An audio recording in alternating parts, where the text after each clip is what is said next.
लगभग 4 से 5 दिन पहले जॉन अब्राहम राजदीप सरदेसाई को इंटरव्यू देते वक्त ये कह रहे थे। When films are being made with the intent to sway people in a hyper political atmosphere and they find an audience, that's scary. And I'm never going to make those kind of films. तो क्योंकि copyright strike के बहुत सारे issues है, बहुत सारे बड़े-बड़े YouTubers को नोटिस भेज देती है समटाइम्स हमारे सो कॉल्ड न्यूज़ चैनल्स, तो इसलिए मैं पूरी बात आपको बताती हूँ। इसमें राजदीप सरदेसाई जॉन अब्राहम को ये सवाल पूछते हैं कि आजकल जो भारत में एक ऐसा वातावरण है कि right wing oriented films like Chhava, Chhava को राइट विंग ओरिएंटेड फ़िल्म कहा गया है बाय राजदीप सरदेसाई और द कश्मीर फाइल्स जैसी फ़िल्मों को जब आप बहुत बड़ा बिज़नेस करते हुए देखते हो, तो क्या आपको भी ऐसा नहीं लगता कि आपने भी कुछ इसी फ़्लो में बहकर अगर बॉक्स ऑफिस पे हिट देनी है, तो ऐसी टाइप की फ़िल्में आपको बनानी चाहिए? या आप खुद को ऐसे माहौल से दूर रखते हो? इस तरीके का क्वेश्चन उनका था और इसी में जॉन अब्राहम जो है वो उनको ये कहते हैं कि मैं बेसिकली लेफ्ट विंग से नहीं बिलॉन्ग करता, राइट विंग से नहीं बिलॉन्ग करता, मैं एपॉलिटिकल हूँ और बट मैं पॉलिटिकल एनवायरनमेंट से अवेयर हूँ, आजू-बाजू में क्या पॉलिटिक्स चल रहा है इसका मुझे पूरा ज्ञान है। इसी के साथ-साथ छावा तो मैंने नहीं देखी, द कश्मीर फाइल्स ये भी फ़िल्म मैंने नहीं देखी बट ऐसी जो फ़िल्में हैं, ये एक हाइपर पॉलिटिकल एटमॉस्फेयर में लोगों को ढकेलती है और ऐसी फ़िल्मों की अगर ऑडियंस है हमारे भारत में तो ये बहुत स्कैरी है, ये बहुत डरावना है और मैं कभी भी ऐसी फ़िल्में नहीं बना सकता। ये पूरा उनका सेंटेंस है, इसमें उन्होंने छावा को भी कंसिडर किया है। तो मुझे जॉन अब्राहम को ये कहना है और उनके सो कॉल्ड फैन पेजेस अगर आज का वीडियो देख रहे हैं तो कृपया ये मैसेज, ये वीडियो उन तक ज़रूर पहुँचाइएगा, अगर आपको ये सही लगता है तो।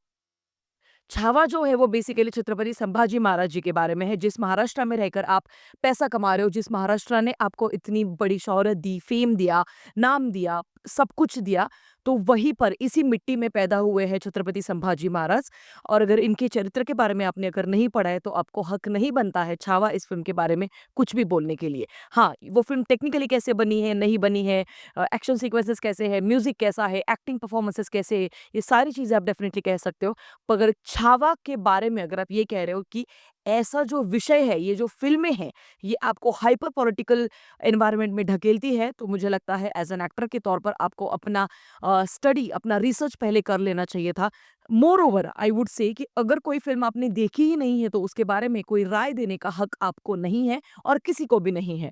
द कश्मीर फाइल्स के बारे में भी अगर मैं बात करूँ, तो जिन लोगों को द कश्मीर फाइल्स ये प्रोपेगेंडा लगती है, हाल ही में अप्रैल 11 और अप्रैल 12 2025 में ही यानी कि कुछ 4-5 महीने पहले की बात है, भारत के पश्चिम बंगाल के मुर्शिदाबाद में जो भी हुआ जितने भी राइट्स हुए वक्फ अमेंडमेंट को लेकर, तो वो सारों की न्यूज़ आप देख सकते हो। सिमिलर पैटर्न है जो कश्मीरी पंडितों के साथ कश्मीर में हुआ था, जिसी के ऊपर आधारित द कश्मीर फाइल्स ये फ़िल्म बनाई गई थी बाय विवेक अग्निहोत्री। तो अगर वो वाली फ़िल्म आपको प्रोपेगेंडा लगती है, तो 2025 के आज के ज़माने में भी जब 500 हिंदुओं को पलायन करना पड़ गया, सिर्फ़ और सिर्फ़ वहाँ के बांग्लादेशी रोहिंग्या और मुस्लिमों की वजह से, तो क्या आप इस चीज़ को भी प्रोपेगेंडा कहोगे? तो अगर इतनी सारी चीज़ें आपके सामने होते हुए भी अगर आप खुद को इन सारी चीज़ों से दूर रखना चाहते हो और अगर आप ये कहते हो कि कश्मीर फाइल्स और छावा जैसी फ़िल्में आपको राइट विंग ओरिएंटेड लगती है, आपको हाइपर पॉलिटिकल एनवायरनमेंट में ढकेली हुई फ़िल्में लगती है, तो मुझे लगता है आपसे बड़ा अज्ञानी मैंने पूरी ज़िंदगी में कोई नहीं देखा है। Any which ways John Abraham की कुछ ज़्यादातर फ़िल्में ख़ास अच्छा बिज़नेस करती नहीं हैं, बट कुछ फ़िल्मों के लिए डेफ़िनिटली मेरे दिल में उनके लिए बहुत ज़्यादा रिस्पेक्ट थी। But anyway being a movie critic मेरा काम है फ़िल्म का रिव्यू करना, तो अब उनकी निजी ज़िंदगी में वो क्या स्टेटमेंट्स दे रहे हैं उसको साइड में रखते हैं और जॉन अब्राहम की तेहरान ये फ़िल्म मुझे कैसी लगी आइए बात करते हैं आज के वीडियो में। सबसे पहली बात तो इस फ़िल्म को ओटीटी पर रिलीज़ करने के लिए बहुत-बहुत शुक्रिया क्योंकि ये एक ऐसी फ़िल्म है जहाँ पर आपको बहुत ज़्यादा दिमाग लगाने की ज़रूरत है और ये एक ऐसी फ़िल्म है जिसके सबटाइटल्स अगर आपसे कुछ छूट भी जाते हैं तो आप बहुत सारी चीज़ें मिस आउट करोगे। हाँ, इस फ़िल्म के सबटाइटल्स अगर आप ऑन करके नहीं देखोगे तो ये फ़िल्म आपको नहीं समझ में आएगी। इस फ़िल्म की जो कहानी है वो लगभग मैं आपको बता देती हूँ। तो 2012 में हमारे भारत की दिल्ली में एक ब्लास्ट हुआ था।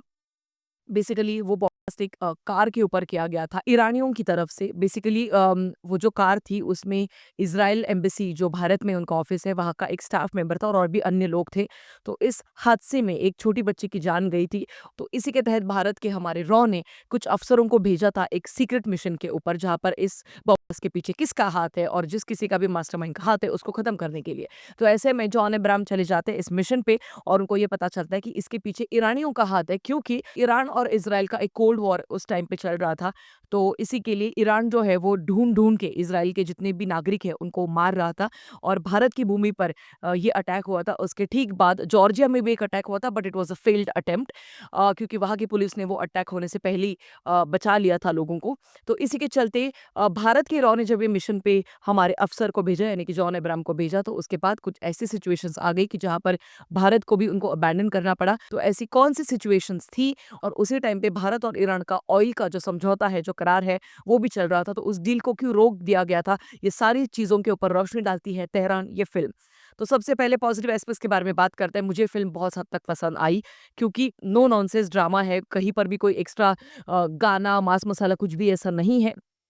ये फ़िल्म जानती है इसका सब्जेक्ट क्या है, इसका स्क्रीन प्ले काफ़ी फ़ास्ट पेस्ड है। आप लिटरली, मैं बताती हूँ, इस पूरी फ़िल्म में आप सीट भी नहीं छोड़ोगे, ऐसी ये फ़िल्म है। मात्र 1.5 घंटे की ये फ़िल्म है, जिसमें जॉन अब्राहम का परफ़ॉर्मेंस आपको बहुत हद तक इम्प्रेस ज़रूर वे करेंगे। इसके पहले की उनकी जो मद्रास कैफ़े जैसी फ़िल्में हैं, बिल्कुल उसी तरीके की ये फ़िल्म आपको महसूस होगी। अगला प्लस पॉइंट है, इस फ़िल्म में कार चेज़िंग सीक्वेंस दिखाया गया है सेकंड हाफ में, वो आपको बहुत इम्प्रेस करेगा। एक और सीक्वेंस है गन सीक्वेंस, जहाँ पर बहुत सारी गोलियाँ चल रही है, धुआँधार, यहाँ-वहाँ, इधर-उधर। कंटेनर्स के आसपास ये पूरा सीन है और बहुत ही शानदार तरीके से इसको शूट किया गया है। लिटरली मीनवाइल आपको बहुत ज़्यादा गूज़बम्प्स भी आएँगे उस सीन में। इस पूरे फ़िल्म की जान है इसका शुरुआत के 5 से 6 मिनट, जिस तरीके से इस पूरे बॉम्ब ब्लास्ट को उन्होंने दिखाया है, ट्रेलर में भी हम सभी ने देखा था। ये पूरा सीन बहुत ही हार्ड हिटिंग आपको लगेगा।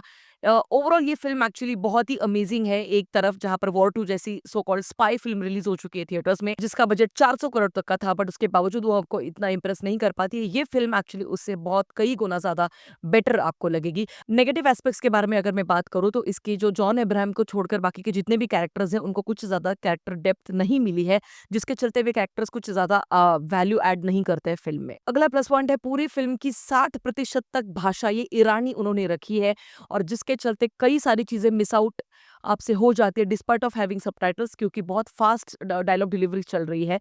तो मैंने तो 2 से 3 बार रिवर्स करके देखी ये फ़िल्म, तो सिमिलर आपको शायद एक्सपीरियंस ये होगा। लास्ट का जो 20 मिनट्स का सीन है पूरी फ़िल्म का, इनकी क्लाइमैक्स, वो और ज़्यादा हार्ड हिटिंग हो सकता था, बट वो बहुत ही मतलब हेवी अच्छा हो गया। मतलब इस तरीके की फीलिंग आपको वो लगेगी, जो कि बहुत ही अच्छे तरीके से बिल्ट अप आपने किया था शुरुआत से लेकर मिड तक आते-आते, बट वो आखिर का जो क्लाइमैक्स है वो और भी ज़्यादा हार्ड हिटिंग डेफिनिटली हो सकता था। ओवरऑल ये एक वन टाइम वॉच फ़िल्म ज़रूर साबित होगी आपके लिए। मेरी तरफ से इस फ़िल्म को 3.5 स्टार्स आउट ऑफ 5, मुझे फ़िल्म एक्चुअली पसंद ज़रूर आई।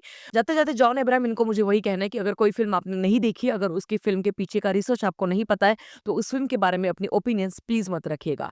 मिलेंगे अगले वीडियो में, तब तक के लिए ख्याल रखिएगा। Peace out.